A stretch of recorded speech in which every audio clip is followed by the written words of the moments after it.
¿Hay una existencia consciente después de la muerte? Nosotros tenemos que contestar esta pregunta, es muy importante. Y en Salmo 146:4 dice, pues sale su aliento, este es el ruaj, este elemento dador de vida, este Espíritu de Dios retorna a Dios y vuelve a la tierra, y en ese mismo día perecen sus pensamientos. Así que cuando usted muere, los pensamientos ya no siguen. No hay ningún pensamiento cognitivo, porque los que viven saben que han de morir, pero los muertos nada saben, ni tienen más recompensa. Su memoria cae en el olvido, también perecen su amor, su odio y su envidia. Eclesiastes 9, 5 y 6. Así que cuando se nos dice que hay una casa encantada allí, y está encantada porque el hombre que vivió allí tenía una relación ilícita y así, y entonces ellos se mataron y ahora ese lugar está encantado porque ellos se están disputando constantemente y están peleando y están envidiosos sobre las relaciones que ellos tenían anteriormente. ¿Es eso bíblico o no? Eso no es para nada bíblico. Es totalmente contrario a la Biblia, porque los que viven saben que han de morir, pero los muertos nada saben. También perecen su amor, su odio y su envidia. Así que cuando el príncipe Carlos de Inglaterra consulta al conde Mountbatten, que está muerto, ¿con quién están hablando? Él no está hablando con el conde Mountbatten, él lo pensará a lo mejor, pero la Biblia dice que el conde Mountbatten no lo puede ayudar en nada porque sus pensamientos perecieron. Él ya no está allí. No alabarán los muertos a Jehová, ni cuantos desciendan al silencio. Salmos 115, 17. Así que cuando usted muere, las personas dicen, esta persona está ahora en los cielos, ante la presencia de Dios, alabando a Dios. No, no es así. Pero Salmos 115, 17 dice que los muertos no alaban a Dios, ni ninguno que descienda al silencio. No hay nada allá abajo, nada. Solo absoluto silencio. En la muerte, nadie te recuerda en el sepulcro.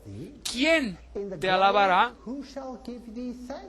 Salmo 6:5, nueva versión internacional. ¿Quién te alabará? Nadie. Usted no puede alabar a Dios después de que ha muerto. Si usted quiere alabar a Dios, tiene que alabarlo ahora, porque después no tendrá una segunda oportunidad. No hay un purgatorio donde usted pueda quemar algunos de sus pecados veniales para encontrar mejor favor con Dios. Pues lo mismo le sucede a los hijos de los hombres que a las bestias. Eclesiastes 3:19. Así que no hay diferencia de cómo un animal muere o de cómo un ser humano muere. Dice el texto que pues lo mismo le sucede a los hijos de los hombres que a las bestias. Como mueren las unas, así mueren los otros. Así que los animales y seres humanos todos mueren de la misma manera, dice el texto. Y todos tienen un mismo aliento de vida. Un mismo aliento de vida. Ahora, muchas iglesias enseñan que las personas cuando mueren van al cielo, pero los animales no, porque ellos no tienen un alma.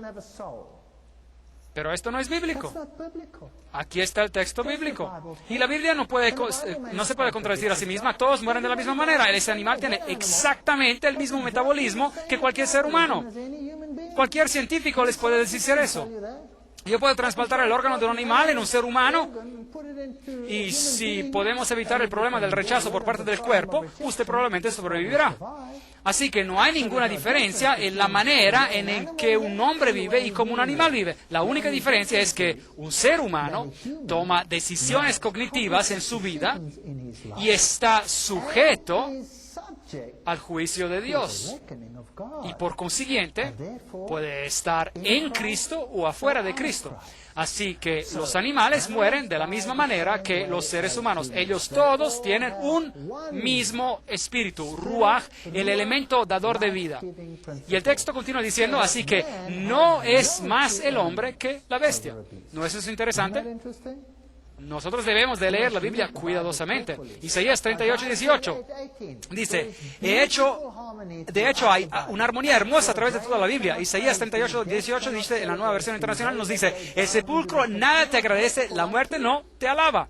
Los que descienden a la fosa nada esperan de tu fidelidad. La decisión se tiene que tomar ahora, no después. Todo lo que te venga a la mano para hacer, hazlo según tus fuerzas, porque en el Seol, es decir, en el sepulcro, a donde vas, no hay obra, ni trabajo, ni ciencia, ni sabiduría.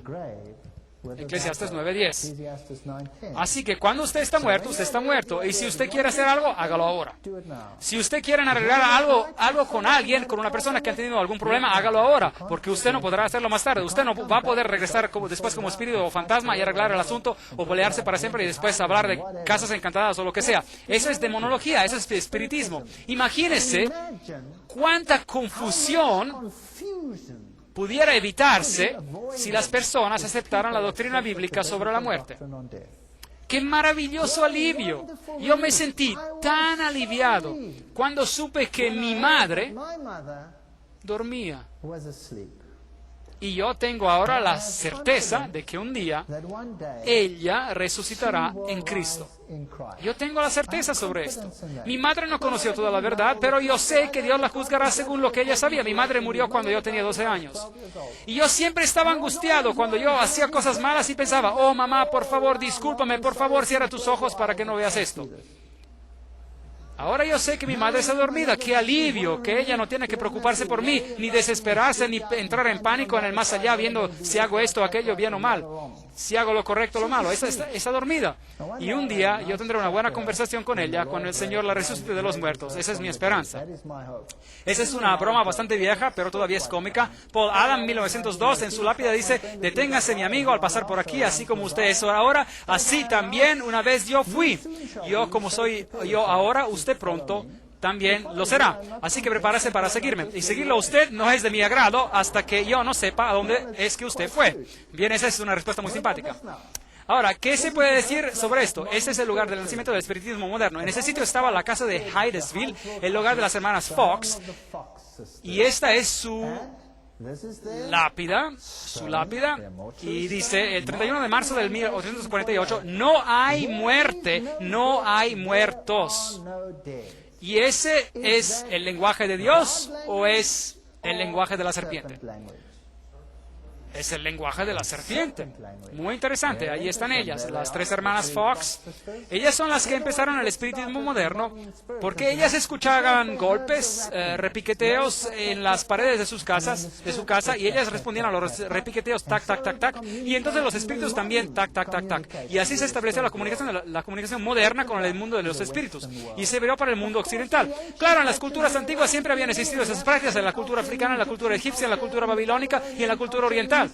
La consulta con los muertos venía siempre practicada, Always. pero para la mente moderna occidental y cristiana, esta fue la cuña de la apertura. El espiritismo dice que los muertos saben más que los vivos. Y la serpiente le dijo a la mujer, no morirás. Génesis 3:4. Así que el espiritismo dice, uno sabe más de muerto. Ahora, y yo les estoy citando a ellos, así también como en muchos otros textos de la Biblia, el diablo dijo la verdad y el Señor el error. La cita es de E.W. Sprague, un espiritista, increíble. Así que el Señor mintió y el Señor estaba en el error y que el diablo es el que dijo la verdad. Muy bien, pues. El espiritismo afirma que los muertos no están muertos. El principio fundamental del espiritismo es que los seres humanos sobreviven a la muerte física. Y que de vez en cuando, bajo condiciones que todavía no están totalmente claras, nosotros podemos comunicarnos con aquellos que ya han muerto. La cita es de J. Arthur Hill, en Espiritismo, la historia de los fenómenos y de la doctrina, en la página 25. Así que ellos dicen, uno no está muerto, pero la Biblia dice que sí, uno está muerto. Bien, una de las dos fuentes está mal. ¿Es correcto o no? Una de las dos fuentes está equivocada. Dos, el espiritismo afirma que los muertos se comunican con los vivos, que no hay ninguna muerte en el cementerio. Yo tengo conversaciones frecuentes con los muertos. Yo no puedo dudar que las personas vivan después de la muerte porque yo frecuentemente hablo con ellos. Esto es según el Sir Oliver Lodge. Increíble. De hecho, el espiritismo está bien vivo y está siendo practicado en los estratos más altos de la sociedad de hoy. En los más altos estratos de la sociedad. Reyes y reinas, emperadores y presidentes, todos ellos lo practican. Muy interesante. Y es algo que la Biblia prohíbe.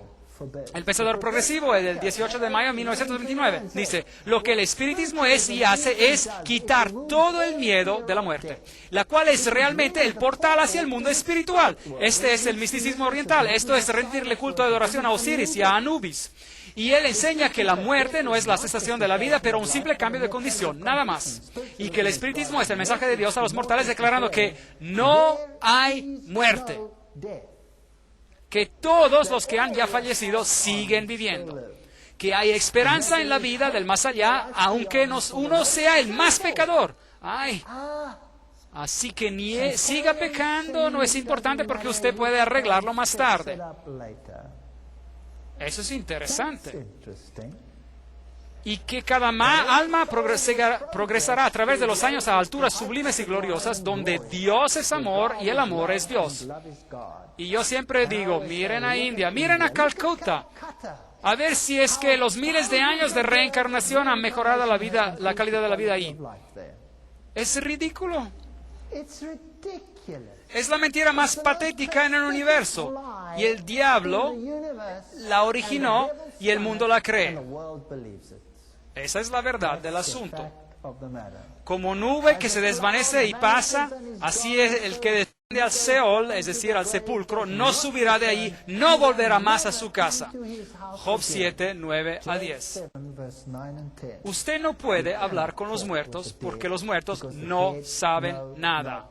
Si usted se comunica con los muertos, usted está hablando a un demonio que dice, yo soy tal. Yo tengo citas grabadas de estos mensajes. Mi suegro estaba profundamente involucrado en el espiritismo. Él era un miembro muy prominente de la nueva era. Él creía en todo este material. Yo podría contarle historias que usted no creería. No falten a la siguiente conferencia. Trata sobre el movimiento de la nueva era. Increíble. Si sus hijos reciben honores, no lo sabrá. Pero, ¿qué es lo que predicamos en los entierros? Que ellos le están mirando desde arriba. Así que nadie esté triste. Y sigue el verso. Si son humillados, no se enterará. Job 14, 21. ¡Qué consuelo! Que a mi madre nunca vio mis errores o mis malas decisiones o lo que sea, porque ella duerme. Más vienen los años que están contados y yo me iré por el camino sin regreso. Job 16, 22. Hasta que el Señor venga. Y de la manera que está establecido para los hombres que mueran una sola vez y después de esto el juicio. Hebreos 9, 27. Se acabó. Este versículo le pone fin al concepto de la reencarnación. Adiós. O uno cree en la Biblia o uno cree en la mentira. Una de estas dos opciones. No hay ninguna reencarnación, no hay ningún ciclo, no hay ninguna segunda oportunidad. Es ahora o nunca. Está establecido para los hombres que mueran una sola vez y después hay una resurrección y después hay el juicio, sea que a uno le guste o no. Y si os dicen, preguntad a los encantadores de los adivinos que susurran hablando, susurran y hablan y hacen sonidos interesantes, responded. Hacen sonidos interesantes. Responded, ¿no consultará el pueblo a su Dios? ¿Consultará a los muertos por los vivos? ¿Qué hacen consultando a los muertos para los vivos? Nos dice Isaías 8:19. Hable con Dios. No consulte a los muertos, no consulte a las estrellas, ni a los espiritistas, ni a los brujos, ni a los necromancios, a la ley y al testimonio. Si no dijeren conforme a esto, es porque no les ha amanecido. Isaías 8:20. Si ellos no hablan según la Biblia, olvídese de ellos. Olvídese de ellos. Olvídese de ellos. Están mintiendo. Así que el espiritismo y la muerte están unidos, pero Dios y la vida están unidos. No os volváis a los encantadores ni a los adivinos, no los consultéis contaminándoos con ellos. Yo soy Jehová, vuestro Dios. Levítico 19:31. Quizá para algunos las películas de Harry Potter son agradables, pero ellas siembran semillas en las mentes jóvenes que madurarán en frutos de injusticia. Entidades espirituales que salen de armarios aullando por los lugares, los buenos espíritus, los malos espíritus, las brujas buenas, las brujas malas. ¡Qué cantidad de basura! Y nuestros niños están haciendo estas cosas que ven. ¿Y dónde? Hasta en la iglesia. Increíble. La cita de Levíticos 19:31. No confiéis en los príncipes ni en el hijo de hombre, porque no hay en él salvación. Saldrá su espíritu, su ruaj, su vida. Se volverá en su tierra, regresa a ser el polvo. En aquel día perecerán todos sus pensamientos. Salmos 146, 3 y 4. Así que los antiguos egipcios creían en la doctrina pagana de la inmortalidad del alma, y ellos la enseñaban fervorosamente en Alejandría. Ahora, usted sabe algo que es interesante, que los judíos, al igual que las personas hoy en día, pensaron que podían obtener una mejor educación a las universidades del mundo. Así que ellos se fueron a estudiar la teología de las naciones, y muchos de ellos recibieron su educación en Alejandría. Los saduceos pertenecían a este grupo. Los saduceos creían que cuando usted moría, usted se iba directamente al cielo, y allí usted se sentaba en el seno de Abraham. Cuán cómodo era esto.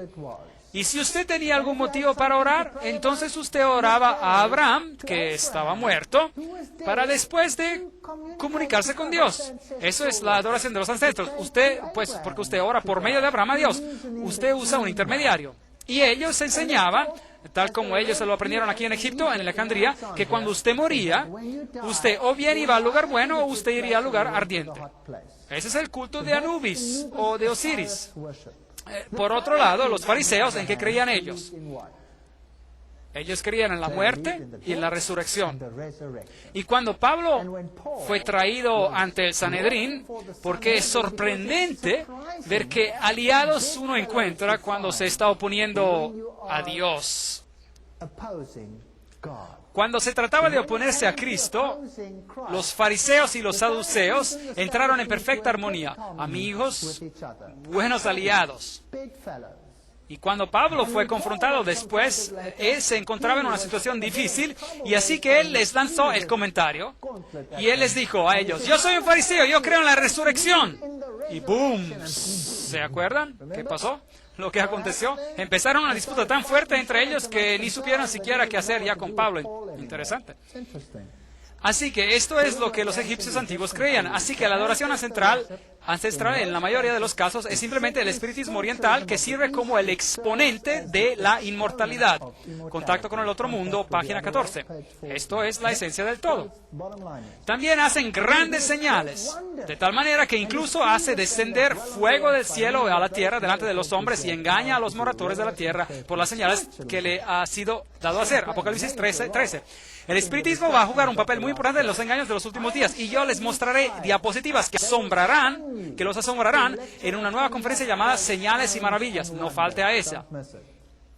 Son espíritus de demonios que hacen señales, milagros. Apocalipsis 16:14. Cuando María se aparece al mundo católico cristiano, o al mundo islámico, de hecho, como ella frecuentemente, entre comillas, se aparece, ¿quién está apareciendo? María está dormida. María duerme esperando la resurrección. ¿Quién está apareciendo entonces? Es un demonio It's a demon. que se disfraza como María. As Mary. Y esto no es sorprendente porque el mismo Satanás se disfraza de ángel de luz, 2 Corintios 11:14. El diablo asume el papel de Cristo. Él viene como Maitreya y dice, yo soy su hermano, quien a través de muchos siglos he hecho esto y eso y aquello y lo demás. ¿Qué cantidad de cosas sin sentido son estas? Si Él es tan grandioso porque ha pasado tantos ciclos, entonces todos deberíamos ser tan grandiosos según esa doctrina, porque todos tendríamos la misma cantidad de ciclos, ¿correcto? ¿Por qué Él habría de ser mejor que los demás? Pero todos ellos están muertos, ninguno de ellos vive, porque ellos son demonios. Satanás y las apariciones de María son exactamente lo mismo. O las apariciones de Gaia, o las apariciones de Vishnu, o Shiva, o cualquiera de sus señores o dioses. Todos ellos son uno y la misma cosa. Mateo 7, 22 y 23 nos dice, muchos me dirán en aquel día, Señor, Señor, ¿no profetizamos en tu nombre y en tu nombre echamos fuera demonios? Y en tu nombre hicimos muchos milagros. Entonces les declararé, nunca os conocí. Apartaos de mí, hacedores de maldad. Maldad es anomia en griego, estar en contra de la ley de Dios, o sin la ley de Dios. Efesios 6:11 dice, vestíos de toda la armadura de Dios. Uno no puede creer solo en algunas cosas en la Biblia.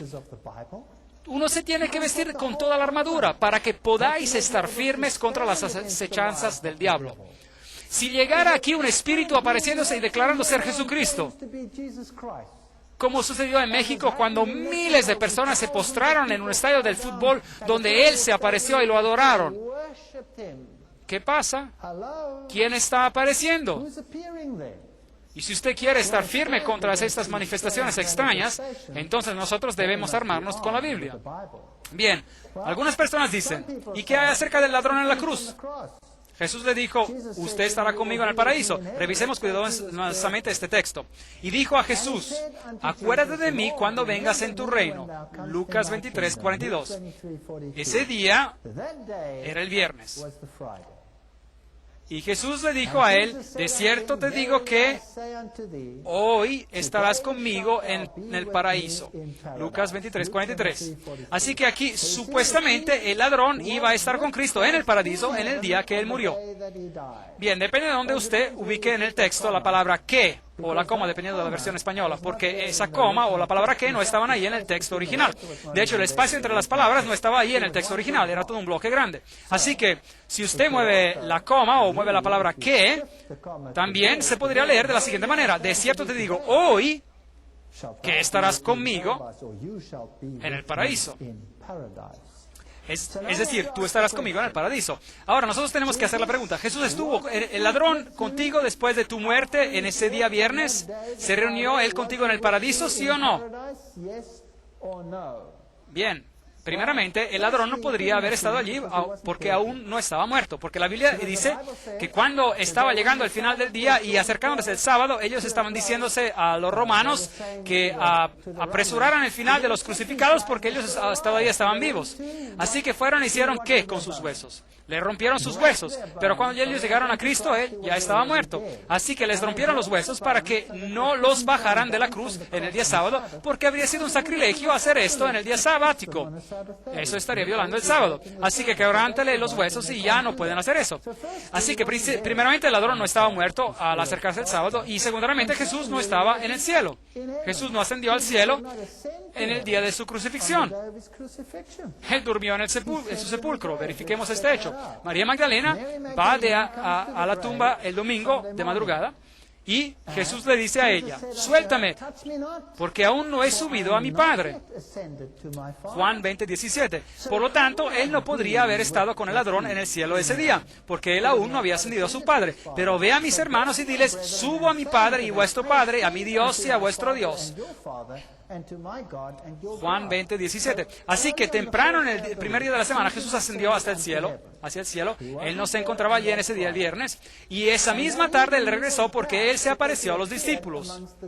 Así que en ese día él fue al Padre y el Padre aceptó su sacrificio. Así que el ladrón no estaba con Cristo en el cielo en ese día.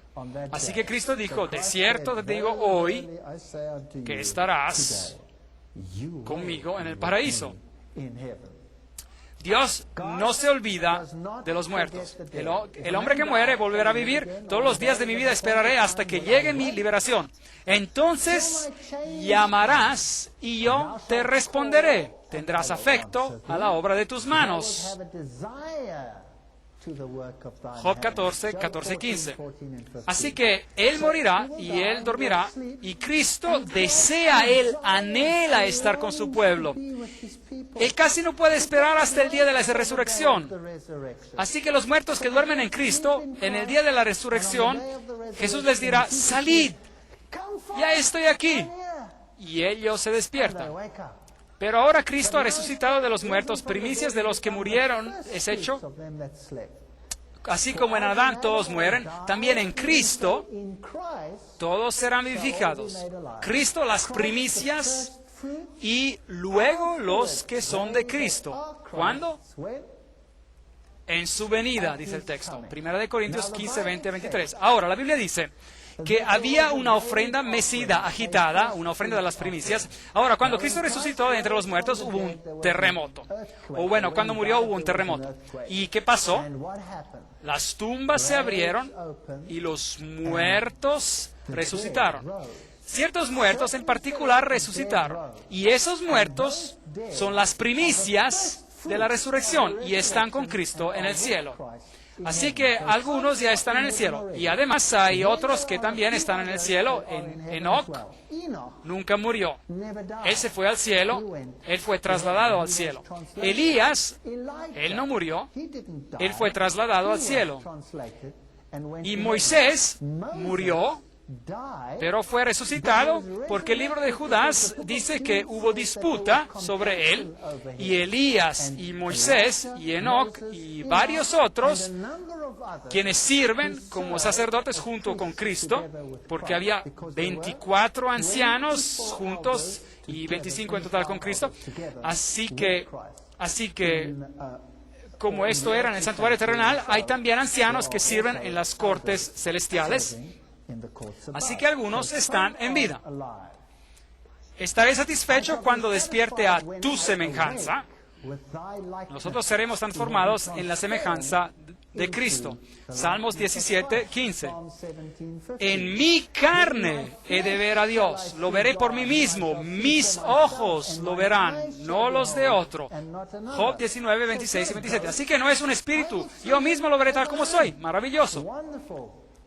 Por lo cual os decimos esto en la palabra del Señor. Esto está en toda la palabra de Dios. Que nosotros que vivimos, que habremos quedado hasta la venida del Señor. Así que cuando el Señor venga, habrán los vivos que están en Cristo y los muertos que están durmiendo en Cristo. Que no predeceremos a los que durmieron. El Señor mismo, con voz de mando, con voz de arcángel y con trompeta de Dios, descenderá del cielo. Entonces los muertos en Cristo resucitarán primero. Primera de Tesalonicenses 4, 15 y 16. Luego nosotros, los que vivimos, así que aquí se habla de los que están en vida al final de los tiempos, los que hayamos quedado seremos arrebatados juntamente con ellos en las nubes para recibir al Señor en el aire. Las nubes son un paralelismo hebreo y trataré sobre eso más adelante en otra conferencia. Estas representan a los ángeles porque los ángeles recogen a los escogidos, a los elegidos, y ellos se encuentran con el Señor en el aire. Y así estaremos siempre con el Señor. Primera de Tesalonicenses 4:17. Así que esta es la enseñanza bíblica. Cristo vuelve, los muertos en Cristo resucitarán y los vivos son trasladados y juntos, los unos no preceden a los otros, se encuentran con el Señor en el aire. Nosotros dormiremos hasta que Él venga y golpee en el pequeño sepulcro diciendo, Doctor Martín, levántese. Y entonces yo me levantaré en un instante y seré feliz con Él para siempre. La Esperanza Cristiana, la página 37, eso es lo que decía Martín Lutero. No os asombréis de esto, porque llegará la hora cuando todos los que están en los sepulcros oirán a su voz y saldrán. Juan 5, 28, 29. El que tiene al Hijo, tiene la vida. El que no tiene al Hijo de Dios, no tiene la vida. Nosotros tendremos que analizar esto muy cuidadosamente. Primero de Juan 5, 12. Por tanto, al Rey de los siglos, inmortal, invisible, al único y sabio Dios, sea honor y gloria por los siglos de los siglos. Amén. Primera de Timoteo 1:17. Dios es inmortal, no nosotros. Nosotros tenemos la inmortalidad. por la gracia. by grace. Os digo un misterio, no todos moriremos, pero todos seremos transformados en un momento, en un abrir y cerrar de ojos. ¿Cuándo? A la final trompeta. Porque se tocará la trompeta y los muertos serán resucitados incorruptibles y nosotros seremos transformados. Pues es necesario que esto corruptible se vista de incorrupción y que este mortal se vista de inmortalidad. 1 Corintios 15, 51-53. Así que vemos en estos varios textos que la Biblia está en acuerdo con sí misma sobre este tema. En la fe murieron todos estos sin haber recibido lo prometido. Pablo hace una lista entera de grandes hombres y él dice que ellos murieron sin haber recibido las promesas, sino mirándolo de lejos, creyéndolo y saludándolo y confesando que eran extranjeros y peregrinos sobre la tierra. Hebreos 11:13. La promesa de la nueva tierra ha de venir en el futuro. Tus muertos vivirán, sus cadáveres resucitarán. Despertad y cantad, moradores del polvo, porque tu rocío es cual rocío de hortalizas, y la tierra entregará a sus muertos. Isaías 26:19. La doctrina bíblica está tan clara. Yo soy la resurrección y la vida. El que cree en mí, aunque esté muerto, vivirá. Juan 11:25. Así que aquí están estas dos grandes distinciones. Ahora, ¿qué pasa con todos los textos de la Biblia donde se habla sobre el Gehenna, el fuego del infierno y todas estas cosas interesantes? ¿Y qué pasa con los malos? ¿Qué pasa con ellos? ¿Qué ocurre? Apocalipsis 6, 16, 17 dice: y decían a los montes y a las peñas, caed sobre nosotros y escondednos del rostro de aquel que está sentado sobre el trono y de la ira del Cordero, porque el gran día de su ira ha llegado, y ¿quién podrá sostenerse en pie? Así que hay un grupo, los muertos en Cristo, que resucitan. Los que están vivos a su venida son trasladados al cielo para encontrarse con el Señor en el aire. Y hay otro grupo, los malos que se encuentran vivos a la venida de Cristo, y los malos que están muertos.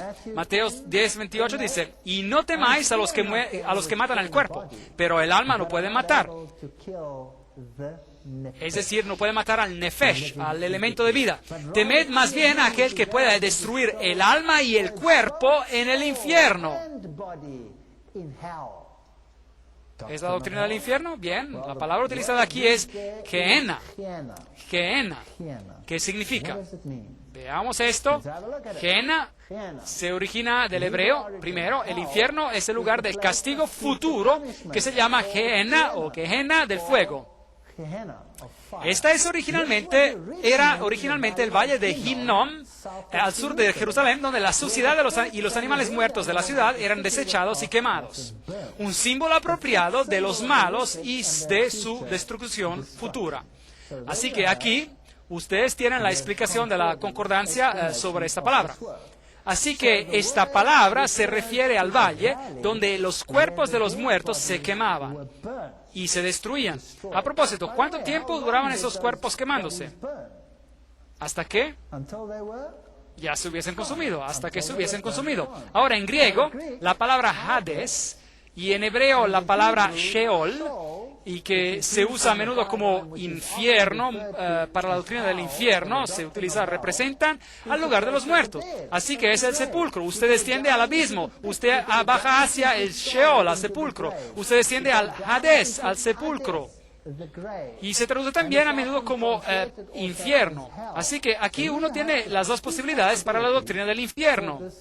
Una se refiere a la palabra Gehenna, el fuego que quema, que era el símbolo de aquel valle de Hinnom, y la otra referencia es para Hades o Sheol, el sepulcro. Entonces dirá también a los de la izquierda: apartaos de mí, malditos, al fuego eterno preparado para el diablo y sus ángeles.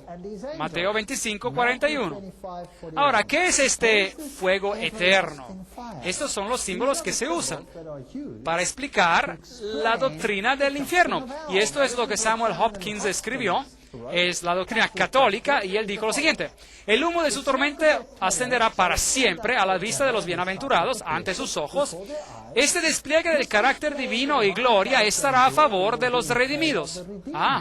Así que la doctrina católica dice que esos que se están quemando allá abajo, y el contraste entre los redimidos y el grupo de los quemados es muy grande, y esta, dice la cita, está a favor de los redimidos, y muy recreativo.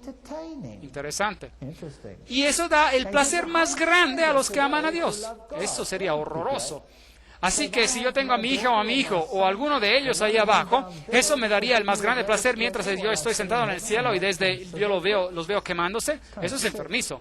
Y si el tormento y fuego eterno se extinguiera, entonces esto acabaría en gran medida con la felicidad y gloria de los bienaventurados. Esa es una idea muy distorsionada sobre las bendiciones y la felicidad. Es una idea enfermiza. Así que esta idea sobre la condenación eterna y dicha eterna es un concepto integral católico romano. Ezequiel 33:11 dice, diles, vivo yo, dice Jehová el Señor, que no quiero la muerte del impío.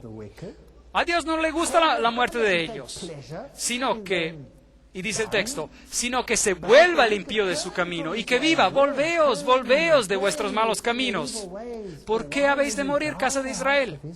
Dios no tiene el carácter que se retrata ahí. Porque yo no quiero la muerte del que muere. Ezequiel 18:32. Esos versos son una espada al corazón de la doctrina católica. La religión católica de Martin, página 290, dice que en el Concilio de Trento se decidió que en el purgatorio las almas solo pueden pagar sus deudas a través del sufrimiento. Así que aquí se enseña una especie de estación intermediaria. Usted tiene el infierno, donde está el tormento eterno, pero si usted no fuera tan malo, entonces usted podría quemar algunos de sus pecados de antemano. Pero no es así. O Dios lo perdona a uno o no lo hace. Deje el impío su camino y el hombre inicuo sus pensamientos y vuélvase a Jehová, el cual tendrá de él misericordia, y al Dios nuestro, el cual será amplio en perdonar.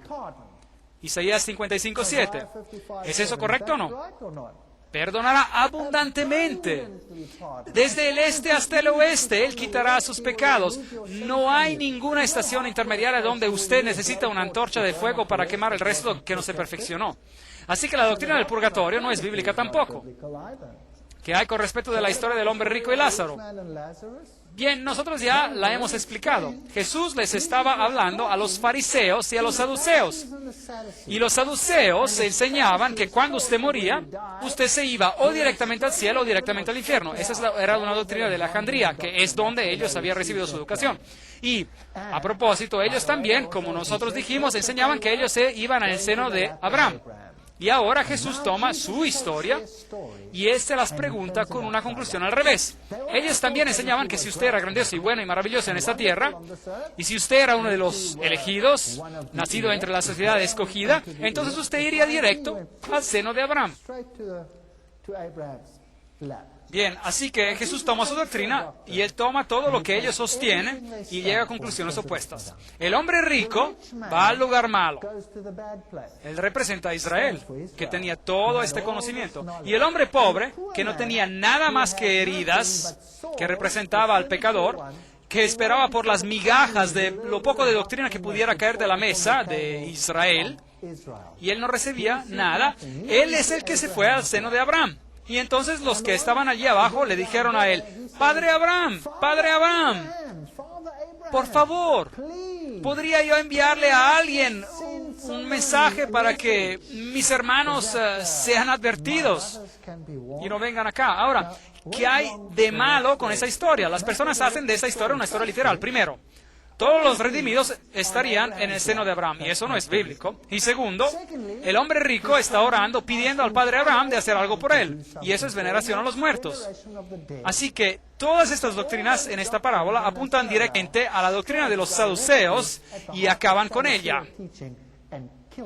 Esta es una historia que vuelca las conclusiones que se derivaban de la doctrina de los saduceos y les muestra el aspecto intolerante de esa historia. Que el malo es reservado para el día de la, ¿qué dice? Destrucción. Presentados serán en el día de las iras. Job 21:30, Reina Valera Antigua. En la Biblia usted debe de buscar los textos sobre el asunto y dejar que los textos bien claros aclaren los textos que no están tan claros. Irán estos al castigo eterno y los justos a la vida eterna. Mateo 25, 46. Ahora la pregunta es, ¿el castigo va a continuar para siempre y para siempre? ¿O son las consecuencias del castigo que son eternas? Esta es la pregunta que nosotros debemos de contestar. La muerte y el Hades fueron lanzados al lago de fuego. Esta es la muerte segunda. Apocalipsis 20, 14. Muy bien. Así que la primera muerte es cuando uno muere, literalmente cuando muere. Y entonces usted puede ser resucitado para el juicio. Y el lago de fuego es la segunda muerte. Así que el que es condenado muere por segunda vez. Y el que no se halló escrito en el libro de la vida fue lanzado al lago de fuego, que es la segunda muerte. Apocalipsis 20, 15. Así que, ¿por cuánto tiempo se quemarán los impíos? ¿Es este un sufrimiento eterno o son las consecuencias las que son eternas? Mas los impíos perecerán. Los enemigos de Jehová serán consumidos como la grasa de los carneros, se disiparán como el humo. Salmos 37, 20. Se disiparán, serán quemados, serán consumidos, nos dice la Biblia. Ahora, la Biblia nos dice que ellos serán quemados y serán consumidos.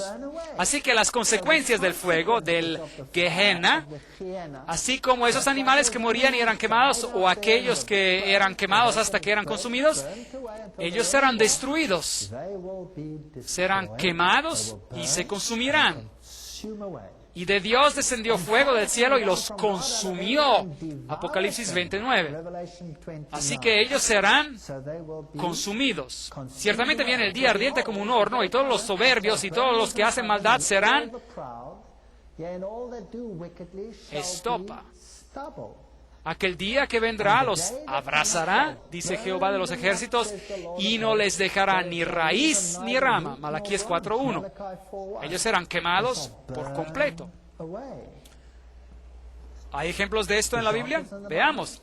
También condenó por destrucción las ciudades de Sodoma y de Gomorra, reduciéndolas a ceniza y poniéndolas de ejemplo a los que habían de vivir impíamente.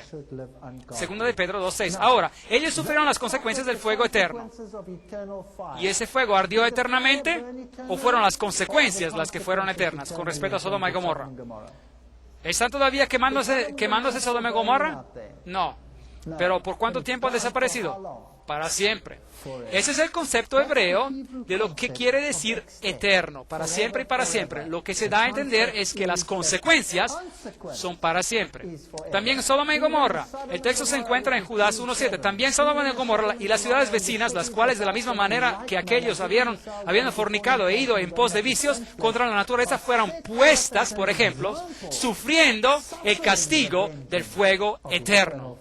Este es un ejemplo de las consecuencias eternas de ese juicio. Y serán como si no hubieran existido. Abdías 1:16. En otras palabras, los impíos un día perecerán y dejarán de existir. Dios no los quema para siempre y para siempre y para siempre y para siempre continuamente. Que esto sería increíblemente injusto si fuera así. Por una vida tan corta de hacer lo malo, a causa de esa vida de ser atormentado eternamente. Eso no es el carácter de Dios. Ese es el carácter de otro. La Biblia no enseña eso. La Biblia ha sido distorsionada para que supuestamente enseñe eso, pero no lo enseña. Pisotearéis a los malos, los cuales serán ¿qué? Ceniza bajo las plantas de vuestros pies, en el día en que yo actúe, dice Jehová de los ejércitos. Así que aquí está el punto. Si usted tiene a Cristo, usted será resucitado en la resurrección. Y si usted está vivo, cuando Él venga, usted será trasladado junto a los justos y se encontrarán con el Señor en el aire. ¿Y por cuánto tiempo vivirán? Para siempre. En Cristo hay vida. Sin Cristo no hay ¿qué? No hay vida, solo hay muerte. Y estas personas resucitarán, serán juzgadas y se darán cuenta de por qué no recibirán la vida eterna, y entonces descenderá fuego del cielo y las personas sufrirán por un tiempo el tormento de la Gehenna, que se extingue. Y así se desaparece. ¿Y por cuánto tiempo? Para siempre. Forever. Para siempre. Forever. Pisotearéis a los malos, los cuales serán ceniza bajo las plantas de vuestros pies en el día en que yo actúe, dice Jehová de los ejércitos, Malaquías 4:3. ¿Y qué con Satanás? ¿Vivirá él acaso para siempre? ¿Se nos hará recordar permanentemente de la maldad y la tristeza de este planeta? No. Ezequiel 28, 18 y 19 nos dice, yo pues saqué fuego de en medio de ti, aquí está refiriéndose a Satanás, el cual te consumió y yo te puse en ceniza sobre la tierra a los ojos de todos los que te miran. Y para siempre dejarás de ser. ¿Está hecho esto bien claro? Está tan claro, pero puede ser fácilmente distorsionado si se desea. Y la tierra y las obras que en ella hay serán quemadas. Esta tierra va a ser quemada con fuego. Segundo de Pedro 3:10. El Señor no retarda su promesa, según algunos la tienen por tardanza, sino que Él es paciente para con nosotros, no queriendo que ninguno perezca, sino que todos procedan al arrepentimiento. Segunda de Pedro 3:9. Hay solo una oportunidad y usted tiene esta vida para tomar una decisión. Y al terminar esta vida, o usted está en Cristo o no está en Cristo. Y si usted está en Cristo, si usted no está en Cristo, usted no tiene vida. Si usted está en Cristo, tiene vida. Y si no está en Cristo, no tiene vida. Y los que hicieron lo bueno saldrán a la resurrección de vida, pero los que hicieron lo malo a la resurrección de condenación. Juan 5:29. ¿Este es el lenguaje claro? Yo pienso que está muy claro. Porque se tocará la trompeta y los muertos serán resucitados incorruptibles y nosotros seremos transformados, pues es necesario que esto corruptible se vista de incorrupción y esto mortal se vista de inmortalidad. Entonces se cumplirá la palabra que está escrita, sorbida es la muerte en victoria. 1 Corintios 15, 52 a 54. Y después de que el pecado se haya quitado y los pecadores se hayan quitado, los demonios se hayan quitado para siempre, Dios vuelve a crear al planeta. Entonces vi un nuevo cielo y una tierra nueva, porque el primer cielo y la primera tierra habían pasado. Apocalipsis 21:1. Enjugará Dios toda lágrima de los ojos de ellos, y ya no habrá más muerte, ni habrá más llanto, ni clamor, ni dolor, porque las primeras cosas ya pasaron. Apocalipsis 21:4. Así que en vez de estar en el cielo y observando cómo se queman los impíos con fuego, quemándose por toda la eternidad, para que usted pueda ser deleitado por el sufrimiento de ellos, no hay en la Biblia ninguna doctrina tan enfermiza. Esta es una doctrina del paganismo y proviene de Babilonia.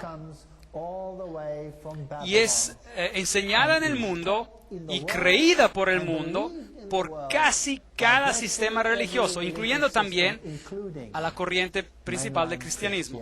Y la corriente principal del cristianismo ha llegado al punto de introducir incrustaciones paganas, así que en las catedrales del mundo usted ingresa en templos paganos de muerte. El culto a Anubis no es la adoración a Cristo. Los dos son mutuamente exclusivos. Y Cristo promete que aun cuando usted esté triste y habrá lágrimas hasta el momento cuando Cristo haga todo esto nuevo, Cristo enjugará las lágrimas de sus ojos. Y entonces habrá paz y felicidad y allá no habrá pecado en este planeta. Esta es la enseñanza bíblica sobre la muerte. Ahora, en la próxima conferencia trataremos sobre el movimiento de la nueva era. Y podremos analizar a estas manifestaciones fantásticas que tenemos hoy en día. Ahí les mostraré videos la próxima vez y les mostraré cosas que probablemente usted nunca haya escuchado anteriormente. Y les mostraré a quién realmente estas personas están adorando, porque ellos lo mencionan por nombre. Y no me estoy refiriendo a personas insignificantes. Yo estoy hablando de las personas prominentes de este mundo. No falten a la siguiente conferencia. Vengan y miren al engaño que Satanás ha preparado para los últimos días. Pero si usted ha creído en los textos que ha visto esta noche y lo que está en la Biblia, usted verá el engaño por lo que realmente es. Que el Señor lo bendiga mientras reflexiona sobre estos asuntos, y aunque usted no haya percibido todo totalmente, venga de nuevo a la próxima conferencia y miremos juntos a los engaños. Ahora estamos hablando sobre los eventos de los últimos días. Estas van a ser conferencias impactantes. Gracias por haber venido. Dios lo bendiga. God bless you.